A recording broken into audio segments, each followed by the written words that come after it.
Continuamos en Esquina a través de Diamante FM 98.7 TN1. Nos acompaña este día el secretario de la Presidencia de la República, doctor Álvaro Delgado.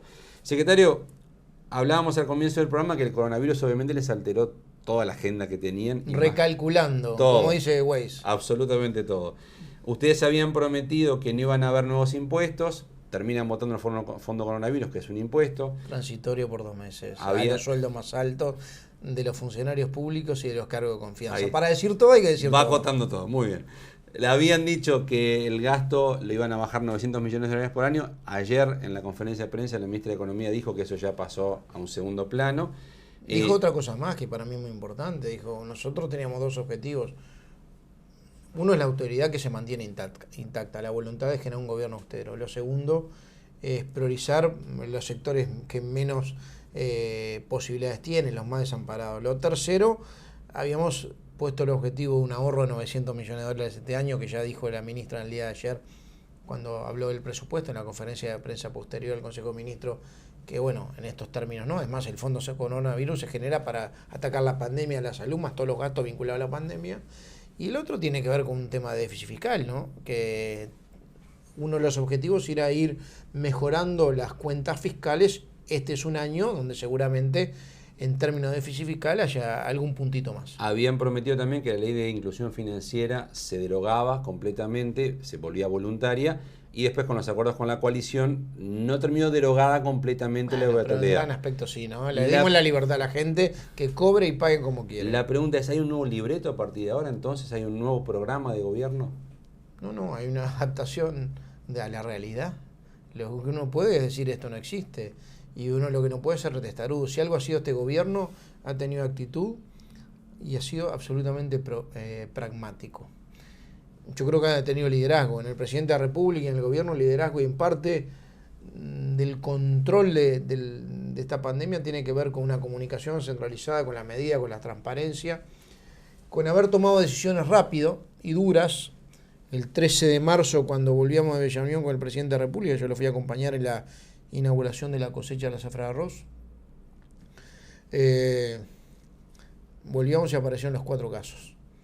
Hace 3 días antes nos habíamos reunido en SINAE, una semana antes, con los primeros protocolos y declarando la emergencia agropecuaria, recordarás, por un tema de déficit hídrico en 800.000 hectáreas que después se amplió. Y volvíamos y de ahí mismo se citó al Sistema Nacional de Emergencia, a todos los ministros, y se tomaron unas medidas muy drásticas. Es más, te diría, medidas que no estaban incluso recomendadas por la Organización Mundial de la Salud para ese momento. Por la fase que estábamos, con 4 casos activos, ¿no? Positivo. Emergencia sanitaria en todo el territorio nacional, suspensión de espectáculos públicos, concentración de gente, el cierre de lugares públicos como los shopping, el cierre de los vuelos con Europa, y sacar 1 millón de gurises y adolescentes del sistema educativo. Que eso, tajantemente, asegurándole la comida a los gurises que comían en las escuelas, fundamentalmente en los jardines, permitió cortar rápidamente el factor de contagio. Y además apelar a un tema que no es menor, que fue la conciencia de la gente. De decir, bueno, la conducta de cada uno condiciona la salud de todos, y el tema de quedarte en casa, cambiar tus hábitos y tu costumbre, que tiene que ver con el alcohol en gel, con mecanismos de lavado, de higiene y todo lo demás. Y hubo una respuesta solidaria, responsable y madura del pueblo. ¿Los objetivos siguen intactos entonces? Absolutamente. O sea, ustedes van a ser evaluados al final con lo que prometieron. Lo que hicimos quizás fue postergar alguna de las prioridades porque quisimos priorizar la salud. Priorizar la salud. ¿El fondo coronavirus precisa estirarlo un poco más? ¿La ley les permite estirarlo un poquito más? Mientras dure la emergencia sanitaria. O sea, quizás no sean 2 meses nada más. No, mientras dure la emergencia sanitaria. No, el fondo está previsto así. ¿Qué opina que 2 jueces... No, lo que está por 2 meses, el fondo coronavirus no se genera... no se nutre solamente de los 2 meses de aportes de los cargos políticos y de particular confianza y los funcionarios públicos que ganen más de 80.000 pesos líquidos. ¿Eso la prevista estirar? Eso no está previsto, pero el fondo coronavirus no es solo eso, ¿no?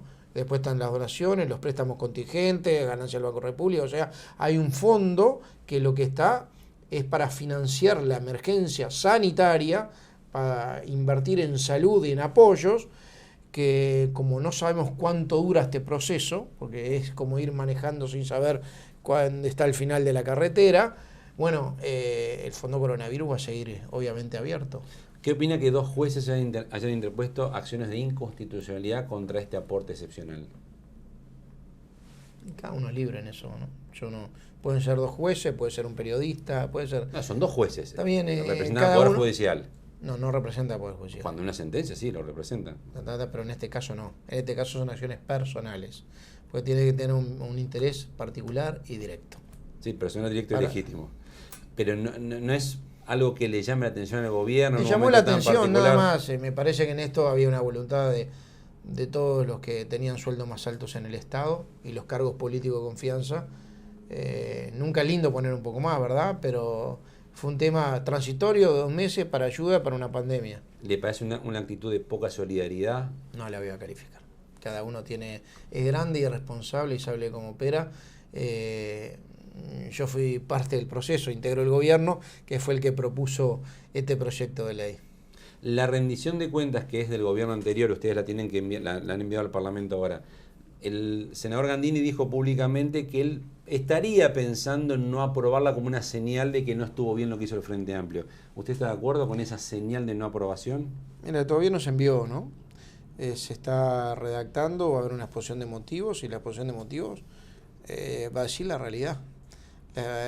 Nosotros no estamos estando de acuerdo o no estando de acuerdo sobre lo que se hizo. Obviamente no estoy de acuerdo. Si estoy criticando que recibimos el país con 5% de déficit fiscal, que son 2.800 y pico de millones de dólares, obviamente no estoy de acuerdo. Es simplemente constatar que a través de un proceso legal que está previsto en la Constitución, que no se puede obviar, que ese déficit existió y existe. Simplemente es eso. Pero respecto de aprobarlo o no aprobarlo, con su experiencia como legislador, ¿es una señal o no aprobarlo? Bueno, lo que pasa es que yo no recuerdo qué pasó en el 2004. Yo creo que el Frente aprobó la rendición de cuentas del gobierno de Jorge Valle el 2004, en el 2005, cuando vino el 2005. Es más, no solo la aprobó, sino que elogió la gestión económica del gobierno anterior, una cosa increíble, que muchas veces se utilizó parlamentariamente. Yo no recuerdo, creo que el Frente la aprobó. Y después, mi experiencia parlamentaria es que nosotros generalmente como oposición no aprobamos en general ni los presupuestos ni la rendición de cuentas porque no coincidíamos ni con las metas, ni con los objetivos, ni la forma de distribución, ni la forma de contención del gasto. Tan es así que ninguno de los pronósticos económicos en las rendiciones de cuentas se cumplieron. ¿Usted sugeriría que se apruebe esa rendición de cuentas? Vamos a verlo cuando se presente. ¿Hay ministros, subsecretarios que por no pertenecer... Sí. A ver, hay términos legales que una vez que ingresa al Parlamento, importa mucho el tema conceptual acá. Vas a ver que va a importar mucho cómo el gobierno actual explique cómo entiende que se llegó a ese déficit fiscal. Y eso precisaría una aprobación en el Parlamento. Hasta ahí voy. Hay ministros o subsecretarios que por no pertenecer al Partido Nacional y aún sin quererlo, con sus declaraciones, con sus acciones, terminan complicando un poco la posición del gobierno en algunos temas. No, yo creo que no tiene que ver con... Le pongo nombre si quiere, porque usted sabe de qué estoy hablando. Sí, pero yo creo que no es en términos partidarios. A veces son matices personales, pero no, se hablan. Quizás lleva un poco más de mate. Y ahora no se puede compartir el mate, así que tiene que decir venite con el mate o te invito a un café y se charlan. Y en definitiva...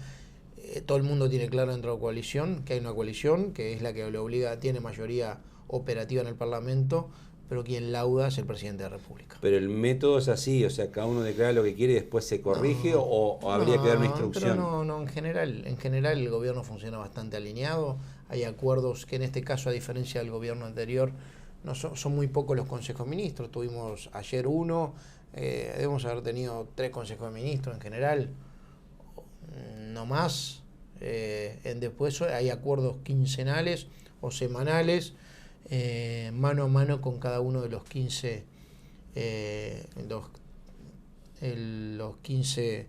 unidades, incisos con las cuales estamos trabajando, de 1 hora cada uno, con el ministro y el secretario, el presidente, el secretario de Presidencia y el prosecretario, se discuten los temas de la cartera pendiente, o sea que se está muy alineado este proceso.